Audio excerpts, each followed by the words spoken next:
Welcome to the Cryptonomatron, guys. Thanks for joining me again today. In this video, we'll be looking at masternodes. What are masternodes? What do they do? How they can benefit you? What are the risks? And how to pick a good one.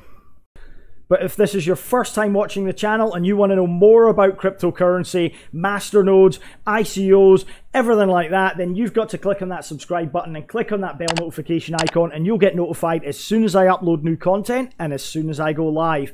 Thanks for doing that, guys. So let's get on and have a look at masternodes. So what is a masternode? Well, it's a cryptocurrency full node or computer wallet that keeps the full copy of the blockchain in real time. So it has to be always up and running to perform the functions on the network. And the more masternodes a network has, the more stable and the more decentralized the network will be. So you will be aware that Bitcoin has full nodes. They always have to be up and running. But masternodes are a little bit different from Bitcoin full nodes because aside from having the full blockchain on them and relaying blocks and transaction data, they have additional special functions that include increased privacy of transactions, and privacy is a big masternode capability at the moment. They can perform instant transactions as well. If you have one, you can participate in the governance of the cryptocurrency, as we're seeing more and more as governance becomes more important for the evolution of a particular project or particular cryptocurrency. And they can also enable budgeting and treasury systems in certain cryptocurrencies as well. So in order to make sure that the masternode owner is not corrupting up the system or cheating, you have to have a collateral of the coins to stake to actually own or run a masternode. Now, for the first masternode crypto, which was Dash, the minimum was 1,000 units of Dash or 1,000 Dash coins per masternode. Pivx was another one. Pivx, the minimum I believe was 10,000 Pivx for a masternode. Slightly more affordable than Dash, but nonetheless still quite expensive at the moment. Now, both of those coins were very affordable back in the days for a masternode, and a lot of people got masternodes in Dash, especially early on, and then found later on that their masternode was worth around $250,000, as it is today, in fact, when the price of the Dash coin increased. And of course, holding 1,000 of them and getting the rewards means you've not only got the collateral value of the 1,000 Dash you staked, but you've also got the rewards that are coming in on a daily basis. So you could have got very, very rich off of a Dash masternode. Now, as I said, Dash was the first, and it led to more and more masternodes springing up, and there are more springing up every week, and you've got to be very careful which ones you pick because all is not as it seems. So there are requirements to run a masternode, and it looks very complex, but in reality it's not that complex at all. It will take you maybe an hour to set up. If you are not computer literate, it might take a bit longer, but anybody with a modicum of computer knowledge will be able to do this, guys. There is step-by-step guides for many of the projects out there, and you just follow them, and then you can use their Telegram or Discord channels if you can't get it set up properly to troubleshoot and try to get things working. So it is fairly easy, but for your first couple of setups it might take you a bit of time. Now, there are requirements and what you need for a masternode.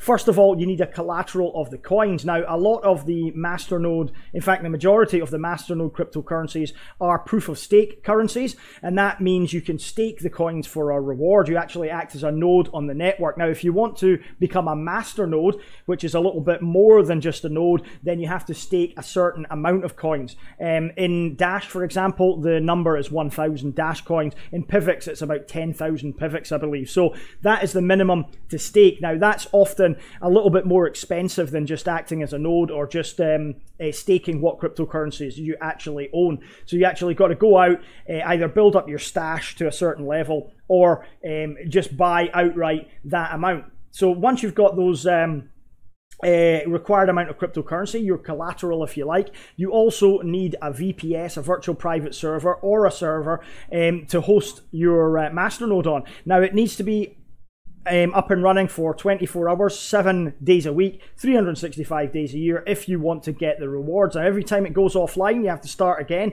So, you really need to have a decent internet connection as well. You also need a dedicated IP address as well, so the network knows who it's talking to. And you also need some storage space, like an SSD drive or something like that, to actually save the blockchain on. Now, in terms of VPSs, a lot of masternodes will actually be able to be set up entirely on a VPS such as Vultr.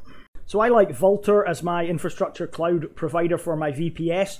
You get a static IP address if you use them, and you also get the SSD storage that you require to hold the blockchain. So the Vultr service is pretty good. It starts as low as $2.50 per month, and you pay as you go basically. So you only pay for what bandwidth you're actually using. Another good thing about using a VPS is that you can host more than one masternode of the same type. So at the moment I'm running 2 Aegis masternodes. You have to have a separate IP address for each masternode of the same type that you run. It doesn't matter if you've got, say for example, a Dash masternode and a Pivx masternode. Both of them can run from the same IP address because they're both on different networks. So essentially that's how it works. But if you run the same type of masternode, such as 3 or 4 Dash masternodes, you're going to need a unique IP address for each one of those. So what are the benefits of owning a masternode? Well, the first thing is, of course, the income that you get. You get a residual income coming in from them, and that helps you survive, especially in bear markets such as the one we're experiencing at the moment. There's blood on the streets, but if you've got a lot of masternodes, you're accumulating in a accumulation phase, essentially. So, but instead of spending fiat money to get back into positions, you're accumulating from the coins you already own and you already invested in. So that's a very, very important consideration. The next thing is, of course, the daily rewards. Now, if you're looking for actual, income, then you can trade those daily rewards in for Bitcoin and then transfer that to fiat, for example, so you can actually sustain yourself. You can have an income coming in.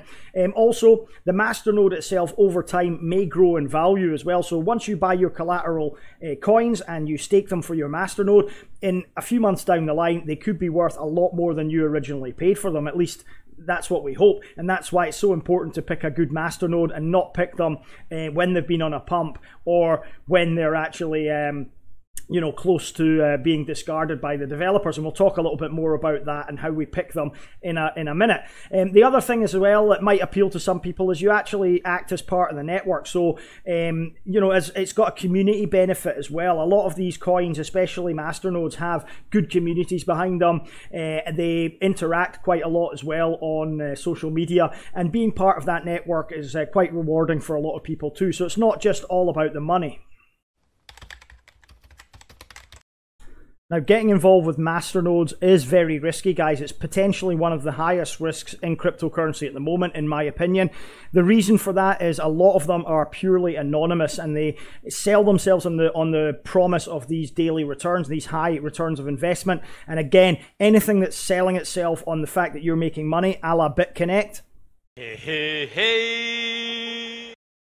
is probably going to be a scam. So, having an anonymous team is a sign for me that there's a potential that the team can just walk away at any given time. Therefore, the risk is very, very high. Now, developers of the projects can and do abandon projects frequently, especially these masternode projects. I've been involved with a couple last year in particular that the devs had an argument with the community and ended up just walking away from the project. And that leaves the community and the cryptocurrency project high and dry, and nothing else happens. Everybody dumps the coin, and you lose your initial investment, and that's not good. Another thing is coordinated pump and dumps. Now, this is not like a group getting together, as we've seen with most altcoins, getting together and planning to buy loads of one particular small altcoin and then dumping it after the FOMO gets the general public involved. This is a coordinated setup of a masternode, setup of a Discord, setup of a website, and then they sell it in a pre-sale to potential investors, again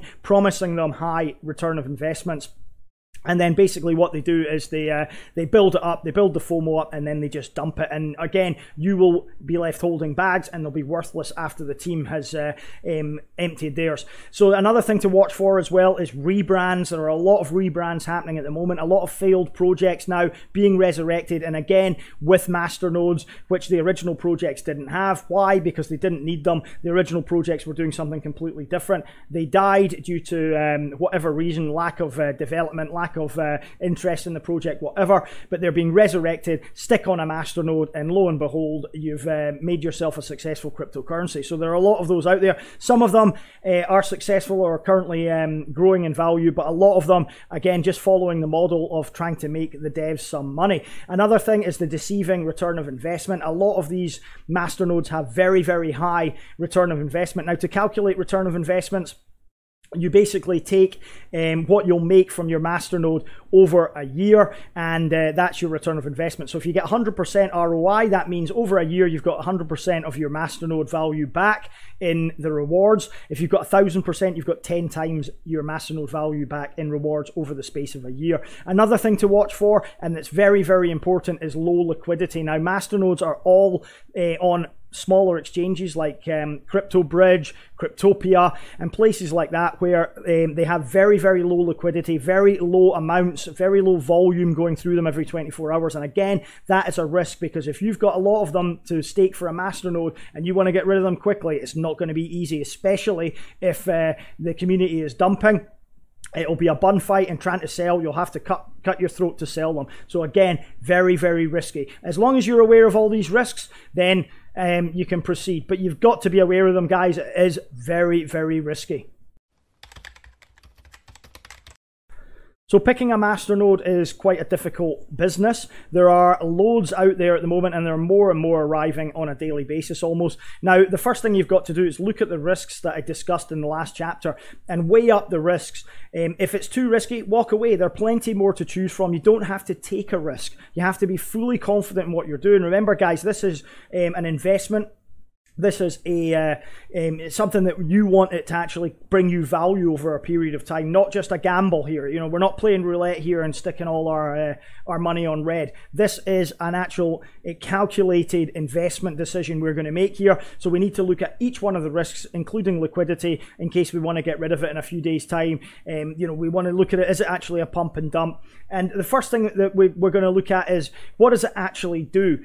Does it have a use case for this particular cryptocurrency? Or is it just another generic privacy currency? Is it just another, or is the use case ridiculous, like sending people to the moon or some other idiotic thing just to raise money? So first of all, ask yourself, what does it actually do? Then you want to look at the code and development. Is there code on GitHub? Is GitHub being updated on a regular basis? What is the development status on this project? Are there developers working on it? If so, that's a good sign. It's probably a less risky investment than a project that's been abandoned. And make no mistake, there are a few masternodes still making their holders returns, even though the projects have been long since abandoned. Now, the next thing you want to look for is the goals and aims of the project as well, and see where they are in their roadmap. So you want to look and see, is there have their main goals been achieved already, or are there things going to happen in the future with the project? You know, are they releasing new wallets? Are they releasing a different part of the project? Because that will add value to your investment as well, and potentially make your investment grow. So it's good to be aware of that. And as well, if they've already completed all the roadmap and the development isn't going to go anywhere, then, you know, at least you'll be aware of the status of the project itself. The other thing that's quite important is the community. Community is important, especially for Masternode coins, because you need to get information. You need to be able to interact with other people on the network and find out information. And a good community, a lively community interacting with each other tells me that the cryptocurrency is still actually active. If there isn't a community or there's nobody talking about it, then that's a warning sign for me.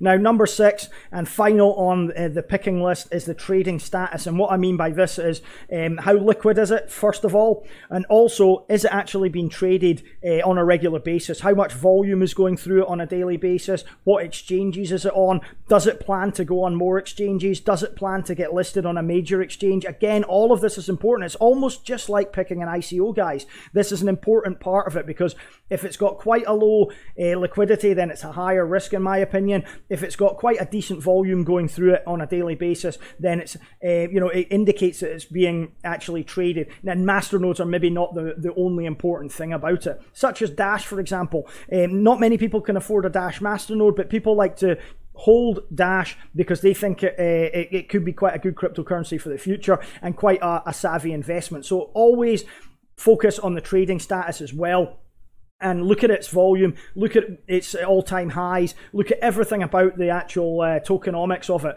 before you make a decision. So now you've decided on which masternode you're going to go for. You need to first of all get your collateral before you get set up. Download the wallet, obviously, transfer your collateral coins from the exchange over to your wallet. Make sure that you back your wallet up and also back up your private keys as necessary, and keep that information in a secure place. Guys, never give away your private keys or your wallet back up to anybody, because you will lose your cryptocurrency. Then you need to sign up for a VPS. As I said, that Vaulter is the one I use. I think it's the best out of the lot. So sign up for that, and then you're prepared to actually buy your virtual machine package whenever you need it. Follow the guide to set up your masternode, depending on which masternode you are setting up. Everyone's got a guide, or at least most of them have. And then you stake your coins. And the longer you stake your coins, the longer you keep active and you keep online, the more rewards you will get. So I've been in masternodes for a while now. Some of them successful, some not so successful. Again, a bit of hit and miss here, but they're good in terms of residual income, but they are very risky. So you've got to bear that in mind, guys. Please never forget they are quite high risk. Right, so yeah, that basically wraps up the video. I think what I'm going to do in the future is I'm going to do a masternode video on a regular basis and bring to you decent masternode projects that I like and I'm maybe involved with in terms of running a masternode, and we can go through them. And again, there's not much to them, so they won't be like my ICO reviews, but you know, we can look over them. Sort of 10-minute video, maybe discussing the project, return of investments, potential, that type of stuff. That sounds good. So maybe Masternode Monday from now on. I would have done it today, but it's Tuesday, so no dice there. So there's only the disclaimer to say that this isn't financial advice, guys. These videos are for entertainment and educational purposes only. But if you like the video, give us a like. If you're not already subscribed to the channel, then please do so. You'll learn a lot more about cryptocurrency and getting your cryptocurrency working for you if you do so. And click on that bell notification icon as well, so that you get notified when I upload new content. Don't forget to join my Telegram channel, my Facebook page, my other social media as well. It's all in the description below. Thanks for watching. I do appreciate it. Love you all, and I'll be back later on with more ICO videos, more Masternode videos, more cryptocurrency content.